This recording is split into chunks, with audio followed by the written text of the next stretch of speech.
Bonjour et namasté, bienvenue pour ce cours de hindi avec moi, Ashish. Du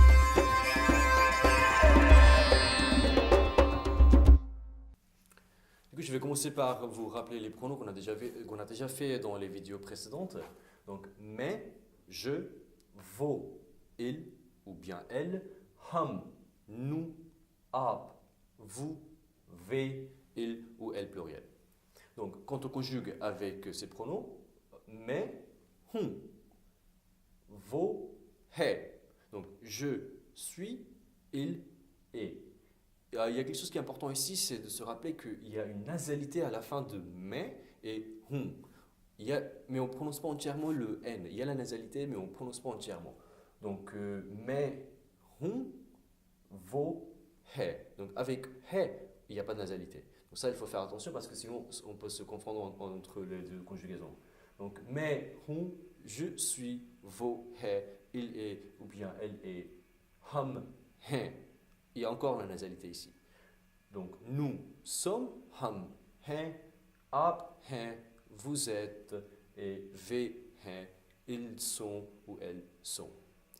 Donc, j'espère que c'est clair jusqu'à ici. Maintenant, on va faire les phrases avec être en hindi. Donc, déjà, quand on voit la structure de la phrase, c'est bien le sujet et nom, et puis après, ensuite le verbe. Donc, quand on dit mais ladka हूँ, donc on voit bien je suis un garçon. Donc, ici, ladka, c'est un garçon.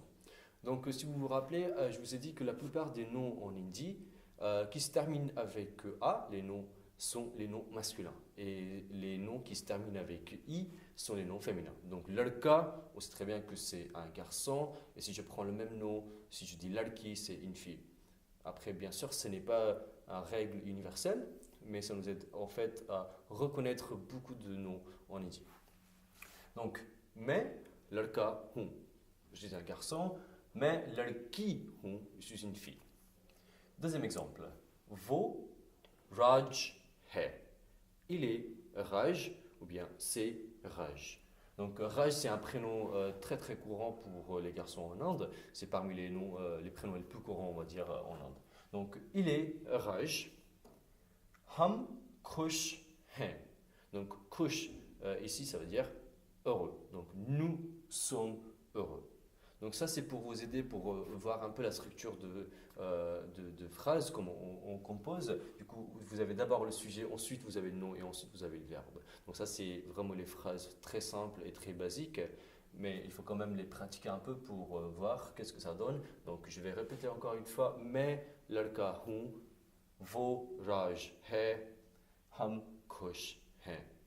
On peut très bien remplacer aussi ces noms qu'on a ici dans ces trois phrases-là, par exemple pour dire mais teacher, hum, par exemple, si on va prendre un mot en anglais, ou bien mais musician, hum, ou bien वो राज है, वो artist है, ou bien des choses comme ça. On peut remplacer les noms pour voir ce que ça donne. Maintenant, on va voir quelques verbes courants. Karna, faire. Chalna, marcher. Khana, manger. Pina, boire. Sona, dormir. Dekhna, voir ou bien regarder. Likhna, écrire. Ana, venir. Jana, partir ou bien aller. Sochna, penser. Parna, c'est lire ou étudier. Sunna, écouter. Et hasna, rire. Donc pour commencer avec les conjugaisons, je vais prendre le verbe chalna pour vous montrer comment construire le présent simple. Mais le présent simple, on l'utilise pour parler des choses qu'on fait habituellement et non les choses qu'on est en train de faire. Pour conjuguer un verbe au présent, on utilise non seulement le verbe en question, mais aussi l'auxiliaire être. Par exemple, si je veux dire je marche en hindi, je vais non seulement utiliser le verbe chalna qu'on aura conjugué, mais aussi l'auxiliaire être hona que l'on conjugue également. Je vais vous montrer comment faire. On commence par prendre le verbe chalna, qui veut dire marcher. On va enlever la terminaison na et on va ajouter ta, ti ou te au radical chal selon la personne. Ensuite, on va ajouter le verbe être conjugué en fonction de la personne. Donc, ce que ça donne, c'est ici. Donc, mais, chal, ta, hun. Donc, quand je dis mais, chal, ta, hun, je sais très bien que la personne, c'est masculin, parce que c'est la terminaison ici, c'est ta.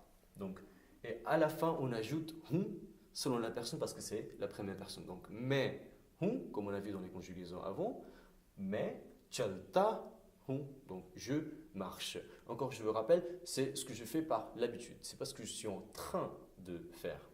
Donc, mais chalti hun, c'est quand c'est une fille. Et ensuite, vo chalta he, il marche. Vo chalti he, elle marche. Donc, vous voyez ici aussi, on a enlevé la terminaison na, on a ajouté ta au radical chal. Et ensuite, on a conjugué la troisième personne vo avec sa conjugaison de être he. Ham chalte hai, nous marchons. Ab chalte hai, vous marchez. Et ve chalte hai, il marche ou bien elle marche. J'espère que c'est clair. Et si vous avez des questions, donc n'hésitez pas. On va prendre quelques autres exemples pour que vous compreniez bien la structure et la conjugaison. Donc, ici, on a la phrase me pita hun. Donc, comme vous voyez dans la liste, pina, ça veut dire boire. Donc, me pita hun, je bois. Dans cette phrase-là, on va ajouter maintenant le nom pour élargir la structure qu'on a déjà vue jusqu'à maintenant. Donc, me pani pita hun. Et pani, ça veut dire de l'eau. Donc, je bois de l'eau. On peut très bien changer ce nom aussi ici, mais coffee pita hun ou bien mais chai pita hun, selon les envies.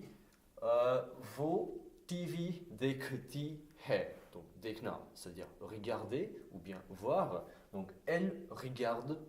Voilà. On ajoute le nom vo TV dekti hai. Du coup, elle regarde la télé. Donc, c'est pour vous montrer en fait la position du nom qu'on met avant le verbe conjugué. Donc, on continue. Ab lekte hai. Vous écrivez lekna. Ça veut dire écrire.